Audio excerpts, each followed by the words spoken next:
we're going to look today at the life of King David. This is the third part of a series called Stuck, of the life of King David. And King David, his whole life was marked by betrayal and by exile and by war. And he just went through, he had some great high points in his life, but some unbelievable low points in his life. He writes a lot about it in the Psalms. And we're going to take a look at that today.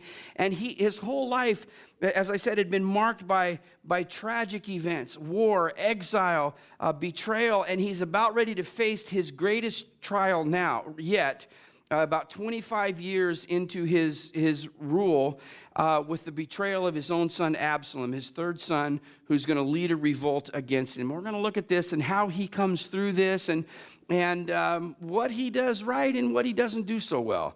And I think it's going to encourage some of us and teach some of us how to endure some of these difficult seasons of our life. So let's pray together.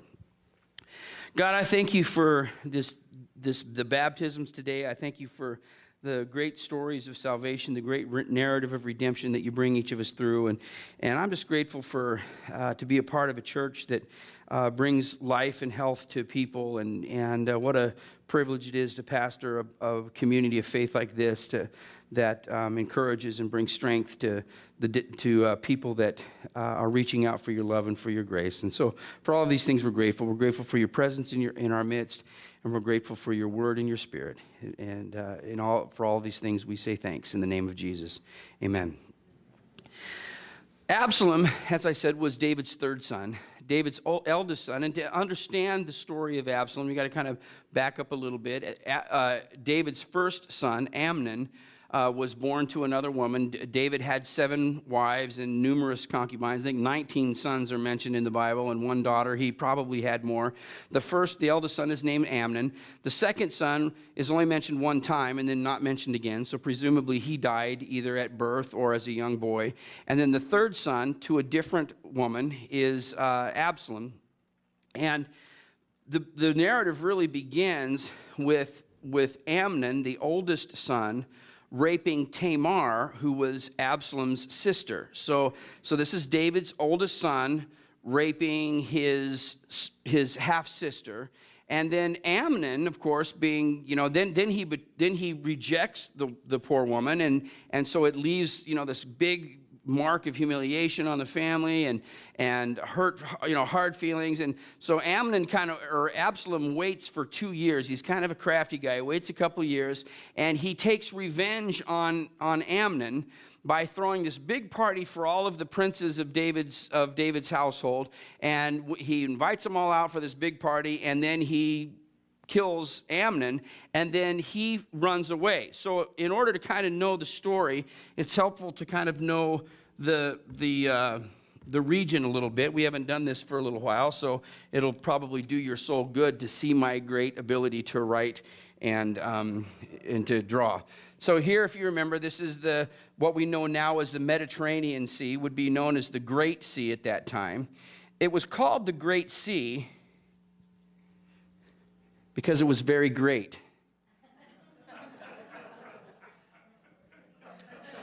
Up here is the Sea of Chinnereth, and it's called at the time of Jesus, it would be the Sea of Galilee.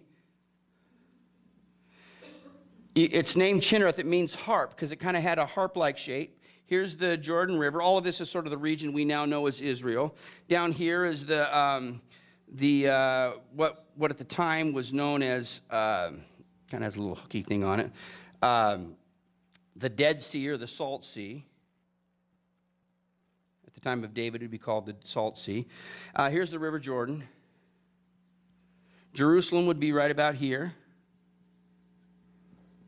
And so this is where David and his family would be. When Absalom kills, can everybody see that all right? When Absalom kills, he's in Jerusalem. When he kills Amnon, he then retreats up to here to where his mom's dad was the ruler, and I can't remember the name of it. I'll think of it in a second. But he retreats up here to his grandfather's place. It's outside of the region. And he holds up here for several years.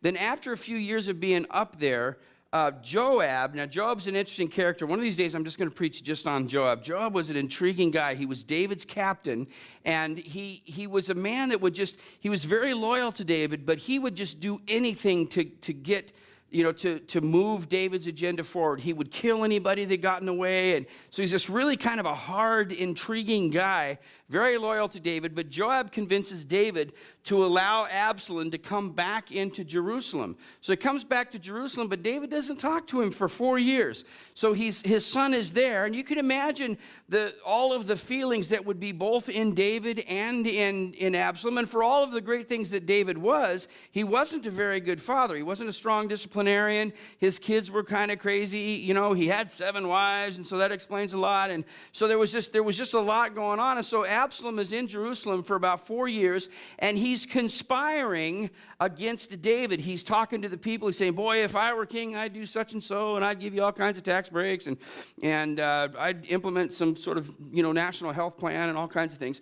And so he's conspiring against David, and down here in Hebron, he anoints himself king. It's kind of ironic because that's where David was anointed king about 35 years previous. So now he anoints himself king, and in that culture, the way you would do it is you would sleep with the king's concubines.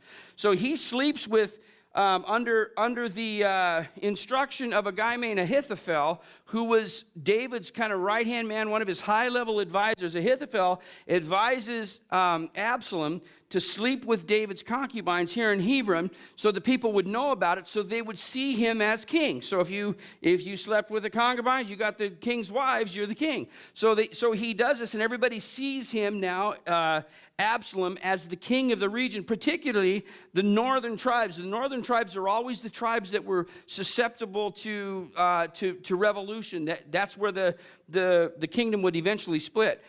So he anoints himself king of Israel. He takes all of David's concubines, and he assembles an army and marches on to Jerusalem. David is taken completely by surprise, and he retreats. As he's retreating, the only people he takes with him, because he has to leave very quickly overnight, he takes this kind of his core, his elite fighters, the 600. They're called the 600 that had been with him from the very beginning. These are the very best of the best, great, powerful warriors. He has a group of mercenaries that will fight in his army and act as his personal bodyguards, and then his servants. So they retreat up here to a place called Mahanaim. So he goes up here, and this is where he treats. And this is the city where Ishbosheth, who was the son of Saul, he had his capital city there before David solidified the kingdom. So he retreats up here, and while he's retreating with these people that were the closest to him, these mercenaries, his elite warriors, his servants, Ahithophel knows David. He knows what a fierce warrior he is. He knows who these 600 elite warriors are. He knows these mercenaries. He knows the people David's with. So he instructs Absalom. He says, you have to strike. This is about 50 miles from here. He says, you have to strike now, and you have to strike hard. They're disheartened. They haven't been supplied. They just left. The Bible says they were leaving. David was barefoot, and he's weeping, and they're very distraught. He says, strike now, and you'll be assured victory.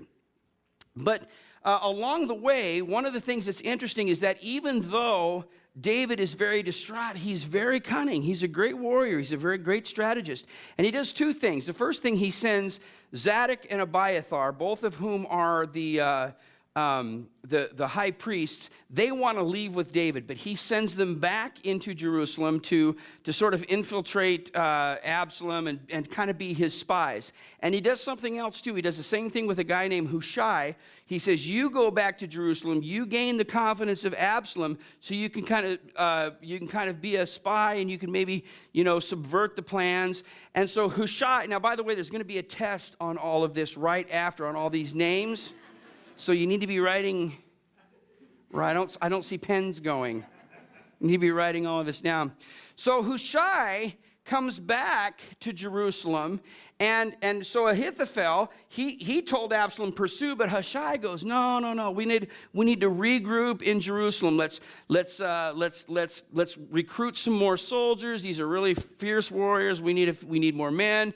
Let's resupply. Let's give everybody good rest. So he says, let's wait, which is a tactical error because it allows David to cross over the Jordan into this region where he had alliances with some of the kings that were sort of neighbors to Israel. So he strengthens some alliances. They come, they retool, they resupply, they recruit some troops, and so David is strengthened here. So now both armies are assembling, they're strengthening, they're recruiting, they're retooling, and the battle takes place here at the forest of Ephraim.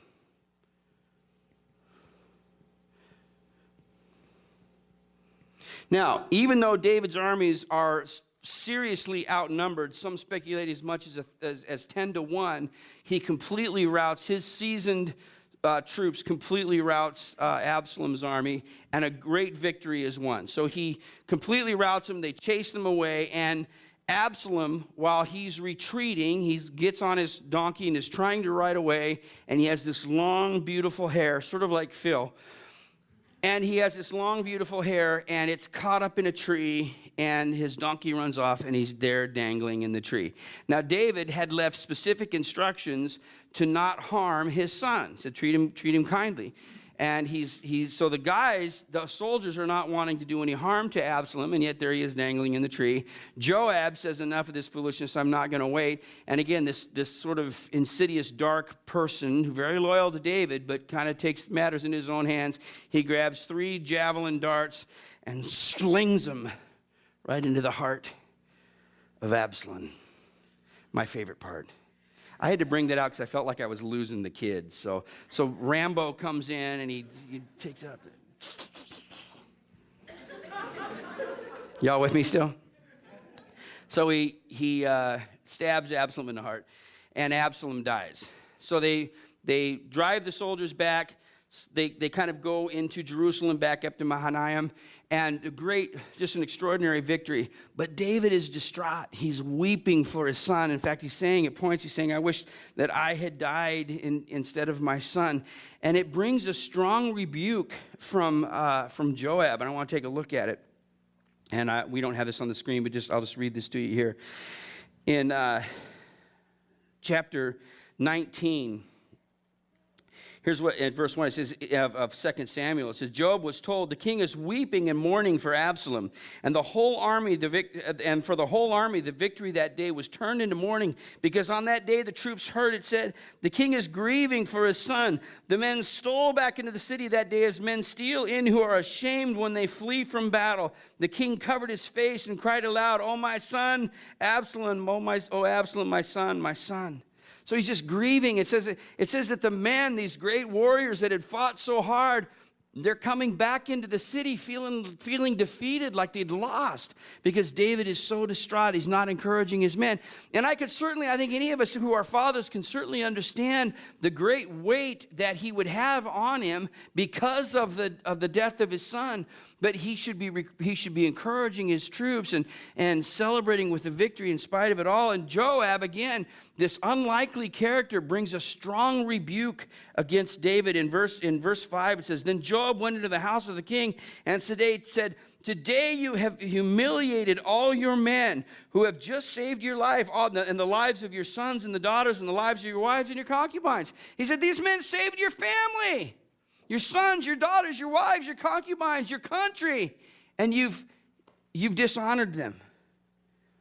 You love those who hate you, and you hate those who love you. You've made it clear today that the commander and their men mean nothing to you. I see that you were pleased if Absalom were alive today and all of us were dead. Now go out and encourage your men. I swear by the Lord that if you don't go out, not a man will be left with you by nightfall. This will be worse for you than all the calamities that have come upon you from your youth till now. He says, this is the worst thing that you could possibly do.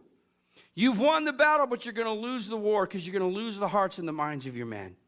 Get out there, go to the city, It says that now the king got up and took his seat in the gateway, and the men were told the king is sitting in the gateway, and they all came before him. He says, you got to get up and go. God's brought a victory. You're sitting here mourning. You see, Joab teaches David an important lesson. And actually, I should say he reteaches an important lesson, because it was a lesson that David knew. He actually wrote in Psalm 40 about some of his experiences. And this psalm goes back to David's early life when he was just a boy. He was serving in the palace of Saul. Saul was the king that came before David. And David was the favorite. He's a musician. He was handsome. He was a great warrior. And as he grew in fame, Saul began to get more and more jealous of him. He tried to kill him twice, and David had to flee. He goes into exile, lives with the Philistines for 4 years. He's in exile. And then when he's brought, finally Saul is killed in battle, and David is lifted up an anointed king. And he writes this great psalm, Psalm 40, that a lot of us know. It's one of my favorites, and it speaks of how God lifted him out of the miry clay, out of the muck and the mire. It's a beautiful psalm. Here's what it says. He says, I waited patiently for the Lord. He turned to me and he heard my cry. The idea is 4 years he was in exile. I waited patiently. When we're going through hardships, it goes on a long time, doesn't it? Otherwise, it'd be easy to get through, so he's waiting and he's waiting. And the language here is he turned to me. The idea is that God leaned down. He hears. He turned his attention to you. He heard me.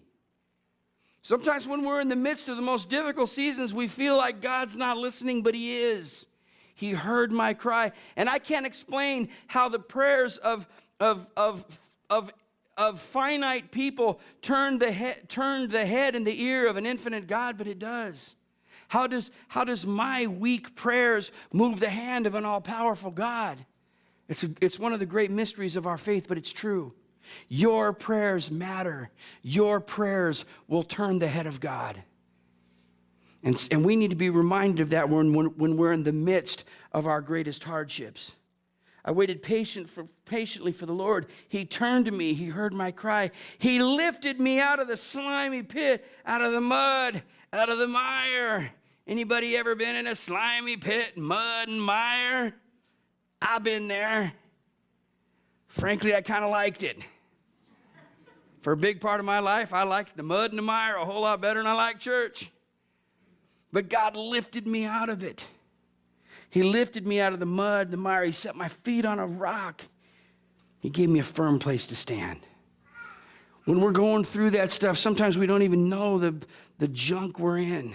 When God delivers us from addictions and dysfunction and all the stuff that we go through, he sets our feet on a rock.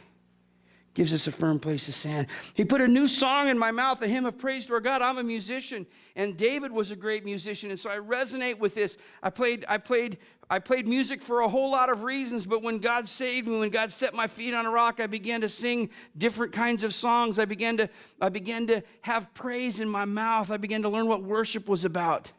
I began to sing a different song, a new song. I'm still singing new songs. He put a new song in my mouth, a hymn of praise to our God. Many will see and fear and put their trust in the Lord. Imagine the young David writing this hymn after God delivered him. Many, O Lord, blessed is the man who makes the Lord his trust, who does not look to the proud, to those who turn aside to false God. Many, O Lord, my God, are the wonders you have done. The things you plan for us, no one can recount. Literally, the thoughts that God has for you. There's another place in the Psalms where he says, God has so many thoughts for you, they're like the sands of the sea. If you were to try to number them, you couldn't do it. In other words, God is always thinking about you. He's never not thinking about you. God is not absent-minded or distracted. God doesn't go like, oh, I wonder how Jim is doing. Let me check in. Jim, how you been? Hadn't heard from you for a while. He's always thinking about me. He's always thinking about you. He's obsessed with you. He's obsessed with your success. He's obsessed with the plans that he has for you. The things you plan for us, no one can recount. In other words, he has so many good things planned for you, you could never write them all out. You could never count them all out. We have to be reminded, particularly when we're going through seasons of hardships, that the best plans you have for yourself in no way measure up to what God has planned for you. I'm so grateful that the plans I had for me didn't come true. My life would have been a disaster. My life is so much better because God's plan happened for me and not my plans. God's plan is so much better than the plans you even have for yourself. And too many to recount.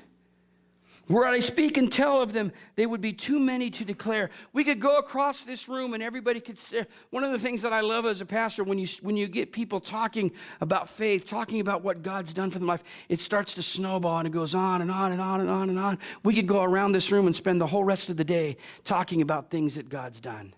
I know a lot of the stories, but I know there's a whole lot more out there. Because God is always doing something extraordinary, always moving the hearts of his people. We need to be reminded of that when we're going through hardship, because we don't always remember that, do we? Were I to speak and tell them they could be too many to declare. Sacrifice and offering you did not desire, but my ears you have pierced. The idea here is sacrifices and offerings. This was Saul, who was David's predecessor. This is why we know this was likely a psalm written early in David's life. Saul was one of the guys. He brought God's great indictment and judgment on himself because instead of obeying God, he offered a sacrifice. And Samuel, the great prophet, said, God doesn't want your sacrifice. He wants your obedience.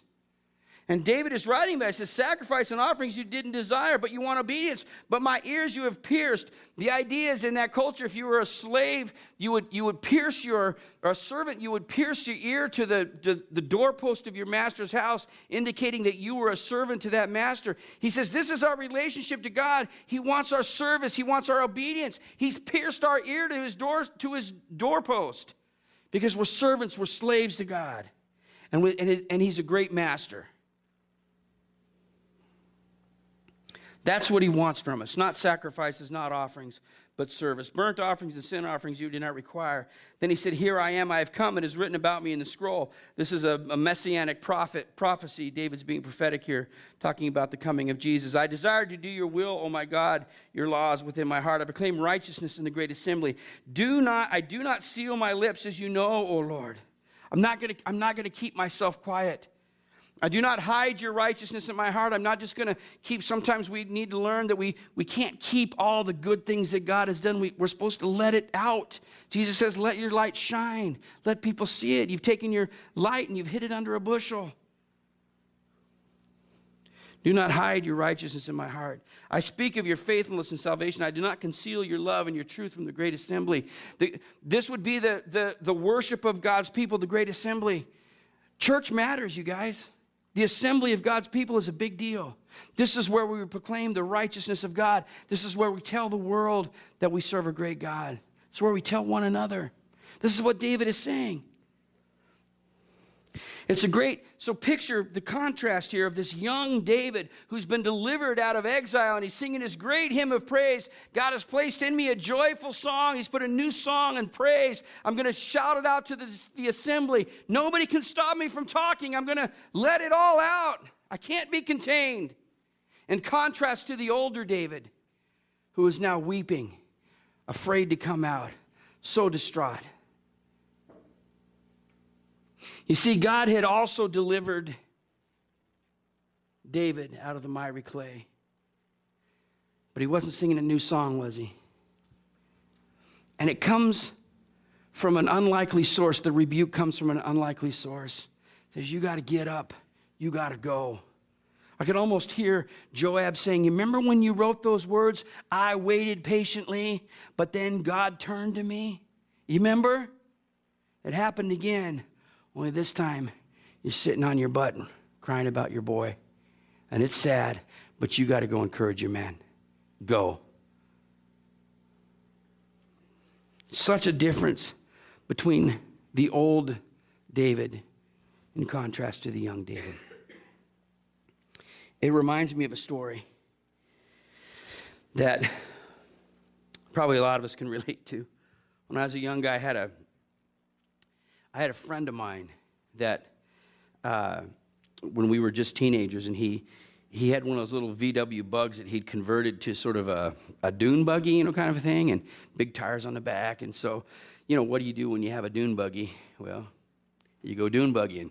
So we're out dune buggying, we're out bombing around, mudding, and we get that thing stuck. It is stuck in 3 feet of water, and we're trying to get it out. And the guy that I was with was kind of a super spiritual guy. Was a few of us, and he was a really super spiritual guy. And every time we try to get this dune buggy out, he'd pray, Jesus, give us strength, set our feet on the rock, lift us out of the miry clay. He'd pray, and we'd nothing. We were stuck. So we'd retool, we'd put rocks under the tires, and we'd try it again. God, lift us out of the miry clay and set us on a rock. We'd lift it up again. Nothing. We tried, and we tried, and we tried. Little by little, we ran the battery out, and so we couldn't start it, and we couldn't get it out. So we thought, well, we'll go get another vehicle. So we go get this other vehicle, and it was beyond me why we thought this is little Datsun pickup, and why we thought this little Datsun pickup, which could barely actually get to the place. It was like a little Fred Flintstone thing. It's kind of holes in the ground. You got little feet going, it just is this ratty old little truck. So we thought, well, we'll take that. And of course, that thing couldn't pull anything out of it, and it got stuck just as bad. So then we thought, well, we'll go get another. My parents ran a school, so we thought that we had this big kind of bus van thing that sort of doubled as a bus to haul kids around, and also our family. There was 6 boys in our family, so we had a big family. So it also worked as our own family vehicle, and so we took that, and then pretty quickly we got that stuck. And every time we're trying to get something out, my friend's praying, Lord, give us strength. Lord, just set us out of this miry clay. Put us on a rock. And we're praying, and we're trying to get out, and we're getting stucker and stucker and stucker and stucker. Well, finally, we end up we do get the little pickup out, and we get the big van out. But in the meantime, this little VW, this little Volkswagen little dune buggy thing was stuck. And the battery is dead, and now it's getting kind of dark. And we have to do what we had been desperately trying to avoid doing, which was calling my friend's dad to have him come get us out. So his friend's dad, now they were Native Americans, and he was kind of a little guy, but he was a tile setter. And I actually worked with him for a couple of summers. And this guy had hands like rocks, and he was a hard boss, a good guy, but a hard boss. Any of you young guys, I would strongly recommend you go carry hod for Glenn Roberts for a summer. I don't think he's still doing it, or somebody like him, because it will make you grow up very fast. But he had hands like rocks. He was this hard guy, and he came, he's a little bitty guy. Always wore a ball cap, little mustache, kind of walked in. He looked at us like this was the greatest collection of idiots that had ever been assembled on planet Earth. And he was a little guy, but it's like if he could have just taken each of our heads and just conked them together and just left us, in the bottom of the river, he would have done it. There you go. There you go. There you go, all of you. All right, I'll be back in the morning. He just was so infuriated. Now, he had the good sense to bring a battery with him because the battery was dead. And he puts the battery in the car, gets it on, turns it on, and it was like all of the venom and the vitriol and the disdain that he was feeling for all of us in that moment just burst forward as he just pressed the gas, and he just blew that car out of there, and he looked at us all like we're a bunch of idiots and says, that's how you do it. Don't do it again. And it was just like he was just basically saying, you are just the biggest, stupidest people I could possibly know. Now, so he got us out. Glenn Roberts put my feet on a rock and lifted us out of the miry clay. I would have been an idiot to say, thanks, if my friend had said, thanks, Dad, good job, and then turned that thing around and drove right back into the river, wouldn't we? I left a sandwich on the other side. That would have been the most idiotic thing to do, wouldn't it? And I can only imagine what his dad would have done if he had gone, good, thanks, all right, here we go, let's try it again. But in all of my years of pastoral ministry, this is what I see happening over and over and over again. It happens all the time. God will deliver us, put our feet on solid ground. We'll say, thank you, Dad. And we'll just turn right back around and drive right back into the miry pit. And I could give dozens and dozens of examples. We'll meet with couples that are going through struggles in their marriage, and we'll meet with them, we'll pray with them, and by God's grace, their feet are lifted up again, and they're set on solid ground. And a year later, they're back to the same bad habits. They're back to the junk. They're back to all the stuff that got them there in the first place. The same thing happens in people's finances. You go through some classes, you get some mentors in your life, you learn how to live within your means, and then you kind of get your feet, by God's strength, you get your feet put on a rock. And then a year later, the same lack of discipline that got you in financial hardship in the first place, you just go right back where you were. I could go on and on and on. This happens all the time with people that struggle with addictions. God brings deliverance through great groups like AA or counseling and sets their feet on a rock, pulls them out of the miry clay. This great story. And then I know guys at 2 and 3 and 5 and 10. And so I even knew a guy that 14 years later went right back to it with disastrous results. Because you see, we're not content with God's plan. We're not content with God's thoughts towards us. We sort of move, and then even if we do sit, I see this all the time. People who are delivered, then they're so paralyzed by the season they went through, the scarring that went on, they can't get past it. They live in the past. But that psalm that we just read doesn't have anything to do with the past, does it? Has everything to do with the future, the plans that God has for you. So many plans that the psalmist says, I couldn't even write them all out. Because God doesn't set our feet on a rock. God doesn't pull us out of the miry clay just so we can turn around and go right back into it, does he? He sets our feet on a rock because he has plans so numerous, we don't even know what they all are. He's got this extraordinary plan, this extraordinary vision. He sets our feet on a rock. He gives us the boldness of a lion. He gives us he equips us by his Spirit to do all the things that he wants us to do. But we have to move forward. We have to move forward in obedience. And sometimes it's hard when we've been waiting and waiting and waiting and waiting when God brings that deliverance for us to go.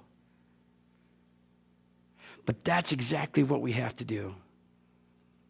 We wait. We waited all day with that car stuck in the mud. But when Glenn Roberts got into that car and gunned it, we were out that fast. You wait, you wait, you wait. Then you gun it like an animal and you pull out. God gives you the strength. God gives you the vision. God gives you the heart to do it. That's what David was missing. That's what David understood in his young life that he had forgotten in his older life. And that's if there's one thing I could tell you today that I want you to remember, is that when God sets your feet on a rock, when God pulls you out of the miry clay, he doesn't do it so you can just go right back in, does he? He does it because he has a plan, he has a purpose, he has a vision for your life, and he's equipped you with everything necessary to be successful. His plans for you are so extraordinary. Don't go back to your plans. Don't go back to your miry clay. Get your feet on that rock because God's put you there, and then go. You wait, you wait, you wait, but then it's time to go. And now it's time to go. God bless you. Have a great weekend.